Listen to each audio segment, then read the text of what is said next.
अंतर्राष्ट्रीय संस्था IMF, international monetary fund के ताज़ा जारी आंकड़ों के अनुसार भारत की पर कैपिटा GDP रैंक 144 है आउट ऑफ 193 कंट्रीज।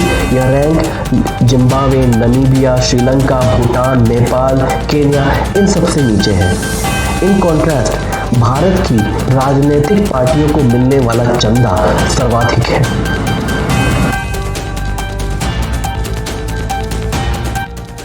नमस्कार।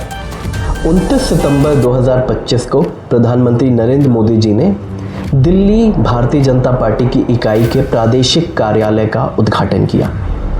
यह कार्यालय ITO के समीप दीनदयाल उपाध्याय मार्ग पर है और भारतीय जनता पार्टी के जो एग्जिस्टिंग प्रदेश कार्यालय जो 35 साल से चल रहा था, अब यह नया कार्यालय उसको रिप्लेस करेगा।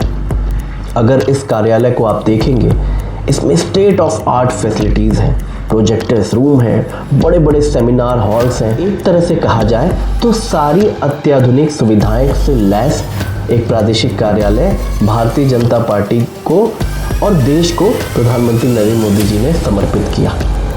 इस इनॉग्रेशन में प्रधानमंत्री नरेंद्र मोदी जी ने GST के टैक्स रिफॉर्म्स की बात की और स्वदेशी अपनाने पर जोर दिया। हालांकि जब वो ये बात कह रहे थे तो वो खुद मर्सिडीज़ की गाड़ी से चलकर आए थे। मोब्लैंक पेन जो उनका विदेशी पेन है उसको लगाकर ये बात बोल रहे थे, विदेशी चश्मे का उपयोग करके ये बात बोल रहे थे, लेकिन स्वदेशी अपनाने पर जोर दे रहे थे। लेकिन आज हम बात करेंगे भारतीय जनता पार्टी के एक्सपेंशन की, इंफ्रास्ट्रक्चर एक्सपेंशन की इन डिटेल। पिछले साल पणजी में गोवा के ऑफिस का इनॉग्रेशन करते हुए JP नड्डा साहब ने कहा था कि पूरे देश में 768 भारतीय जनता पार्टी के नए ऑफिसेस बनने वाले हैं। जी हाँ, 768, जिसमें से 563 तो बनकर तैयार हो चुके हैं। अब मोटा मोटा इस फिगर को जानने का प्रयास करते हैं। चाहे कोई भी स्टेट आप पकड़ के देख लीजिए, भारतीय जनता पार्टी और उनके नेताओं ने धड़ल्ले से स्टेट ऑफिसेस का, डिस्ट्रिक्ट ऑफिसेस का हर क्रमवश इनॉग्रेशन शुरू किया। अब एक डिस्ट्रिक्ट के ऑफिस में या एक कोई साधारण ऑफिस में ज़मीन खरीदने से लेकर उसको बनाने तक अगर आप देखें तो लगभग किसी नॉर्मल घर को बनाने में भी अगर 1000 स्क्वायर फीट का कोई घर है तो बड़े आराम से 80-70 लाख 80 लाख रुपए लगभग लग जाते हैं। यहाँ पर पूरा आलीशान ऑफिस, इंफ्रास्ट्रक्चर, साथ ही साथ उसके साथ वो सब फैसिलिटीज़ और ज़मीन के साथ अगर इसका हम अनुमान लगाएंगे तो कम से कम यह 8 से 10 करोड़ प्रति ऑफिस निकलेगा। अब अगर आप देखें 563 तो बन के तैयार हो चुके हैं, जिसमें से 768 बनने हैं। ये पिछले साल तक का आंकड़ा है। तो लगभग 7 से 8 हज़ार करोड़ के बीच में भारतीय जनता पार्टी केवल अपने नए ऑफिस सेटअप में लगा रही है। और यह 2014 के बाद से अब तक का आंकड़ा हम आपके साथ साझा कर रहे हैं।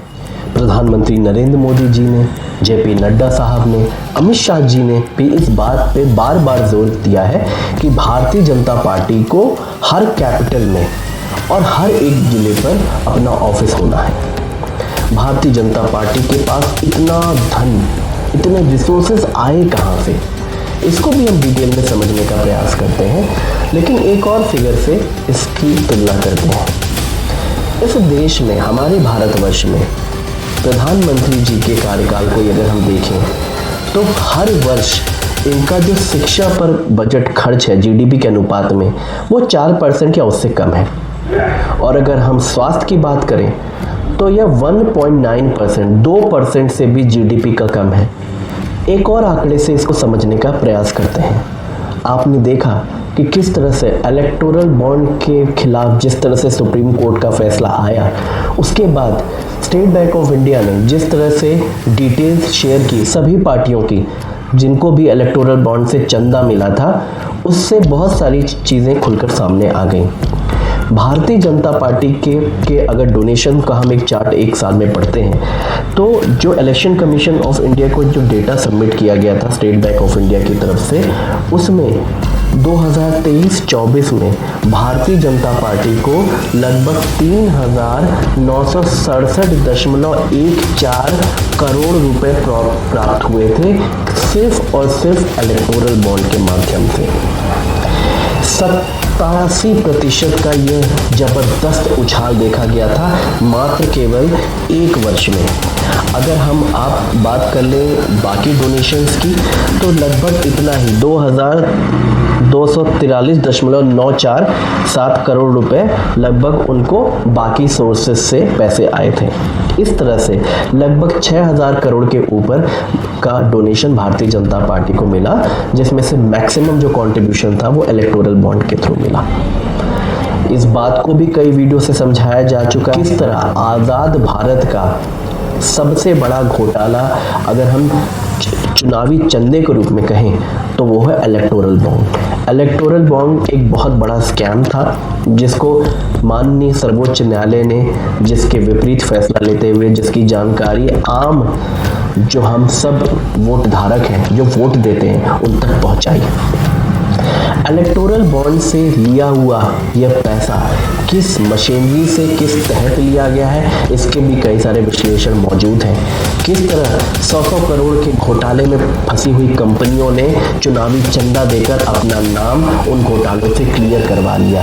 किस तरह से लोग अरेस्ट हुए, उन्होंने भारतीय जनता पार्टी को चंदा मिला, उसके बाद जो इन्वेस्टिगेटिव एजेंसीज हैं या तो उनके खिलाफ केस कमजोर कर दिया या बंद कर दिया और फलतः उनको बेल मिल गई।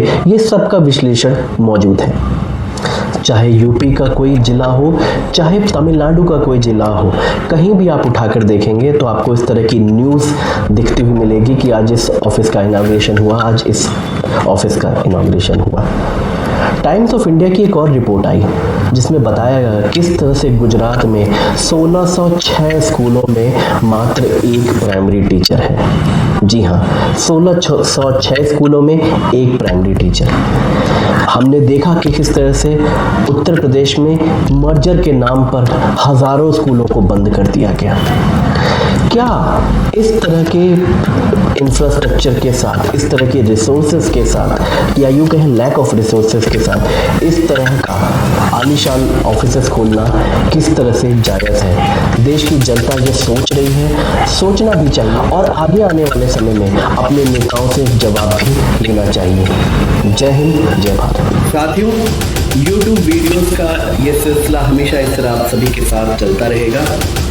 हमारे चैनल को ज़रूर सब्सक्राइब करें, हमारे वीडियो को ज़रूर लाइक करें और अपना कमेंट भी प्रोवाइड करते रहें। फीडबैक से हमें अपने चैनल को इम्प्रोवाइज़ करने में, अपने कंटेंट को इम्प्रोवाइज़ करने में बहुत सहयोग मिलता है। हमारे अपकमिंग वीडियोस क्या आने चाहिए, इसमें भी अगर आपका फीडबैक हमें टाइमली मिलता रहेगा तो we can grow all together as a community.